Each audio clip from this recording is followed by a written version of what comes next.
কোন কোন খাবার খাওয়ালে বাচ্চার ভিটামিন ডি বাড়বে। দেখুন, আমরা জানি যে ভিটামিন ডি কারণে কিন্তু বাচ্চাদের দাঁতের বৃদ্ধি ঘটে, বাচ্চাদের ব্রেইন ডেভেলপমেন্টটা খুব সুন্দরভাবে হয়, বাচ্চাদের রোগ প্রতিরোধ ক্ষমতা ইমিউনিটি বুস্ট আপ হয়, মানে রোগ প্রতিরোধ ক্ষমতা বাড়ে। তাছাড়াও কিন্তু ভিটামিন ডি বাচ্চাদের হাড় মজবুত করে, হাড়ের গঠনে কিন্তু ভীষণভাবে গুরুত্বপূর্ণ ভূমিকা রাখে। তবে দেখুন, আমরা কিন্তু জানি যে খুব বেশি খাবারে কিন্তু ভিটামিন ডির পরিমাণটা কিন্তু খুব বেশি পরিমাণে থাকে না।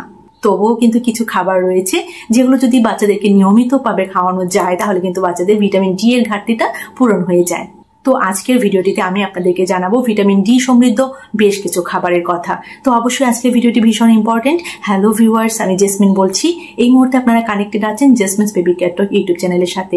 চলুন তাহলে ঝটপট জেনে নিই যে ভিটামিন ডি সমৃদ্ধ খাবার কোনগুলো, যে খাবারগুলো নিয়মিত যদি বাচ্চাদের ডায়েট চার্টে রাখা যায় বা বাচ্চাদেরকে যদি খাওয়ানো যায় তাহলে কিন্তু বাচ্চাদের ভিটামিন ডি এর ঘাটতিটা অনেকটুকু পূরণে সাহায্য করবে।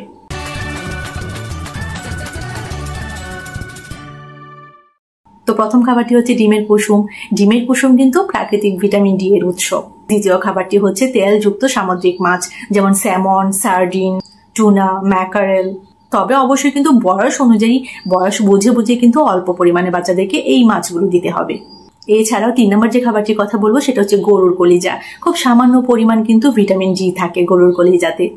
এর পরের খাবারটি ভীষণ ইয়াম্মি এবং ভীষণ ইন্টারেস্টিং, সেটা হচ্ছে মাশরুম। দেখুন, বিশেষ করে সূর্যের আলোতে শুকানো যে মাশরুমটা থাকে সেটার মধ্যে কিন্তু ভিটামিন ডি থাকে। তাছাড়া দুধ এবং দুগ্ধজাত খাবার, দুধ, দই, চিজ, ঠিক আছে, বিশেষ করে ফর্টিফাইড হলে অনেক বেশি ভালো। এছাড়া কিন্তু ফর্টিফাইড খাবার, দেখুন অনেক দেশে কিন্তু বাচ্চাদের জন্য ভিটামিন ডি যুক্ত সিরিয়াল, বেবি ফুড এবং দুধ পাওয়া যায়। আমাদের দেশে হয়তো এখনো আসেনি বা এখনো হয়তো অতটা অ্যাভেলেবল নয়। তবে যারা বাইরে থাকেন বা যাদের কাছে অ্যাভেলেবল আছে ফর্টিফাইড যুক্ত যে খাবারগুলো, মানে বাচ্চাদের জন্য ভিটামিন ডি যুক্ত যে বিশেষভাবে দুধ বা বেবি ফুড গুলো রয়েছে, সেগুলো যদি আপনার কাছে অ্যাভেলেবল থাকে অবশ্যই সেগুলো কিন্তু খাওয়াতে পারেন বাচ্চাদেরকে।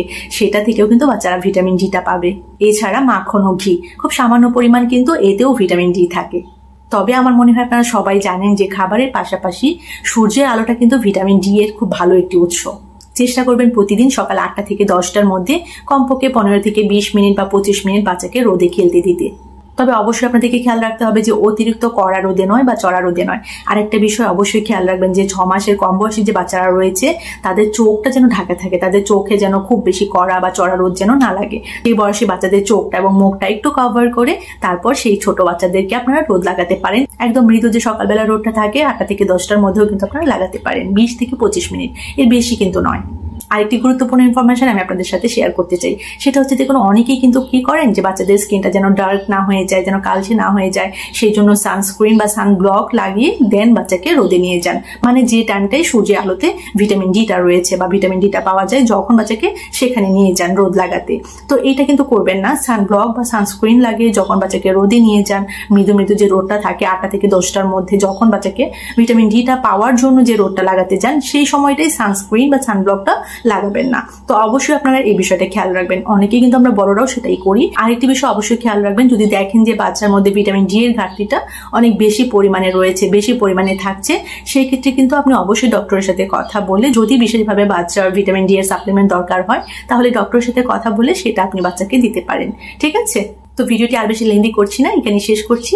খুব ছোট্ট একটি ভিডিও, যদি আপনাদের কাছে ভালো লেগে থাকে অবশ্যই আমাকে কমেন্ট সেকশনে জানাবেন, আর একটি লাইক করে দিবেন, শেয়ার করে দিবেন আপনার সোশ্যাল মিডিয়া প্ল্যাটফর্মে। যারা যারা চ্যানেলটি এখনো সাবস্ক্রাইব করেননি অবশ্যই চ্যানেলটি সাবস্ক্রাইব করে দিবেন, পাশে থাকা বেল আইকনটিতে ক্লিক করে রাখবেন যেন আমার পরবর্তী ভিডিও আসা মাত্রই সবার প্রথমে আপনি নোটিফিকেশন পেয়ে যান। তো সবাই ভালো থাকবেন, বাচ্চাদেরকে ভালো রাখবেন। আল্লাহ হাফিজ।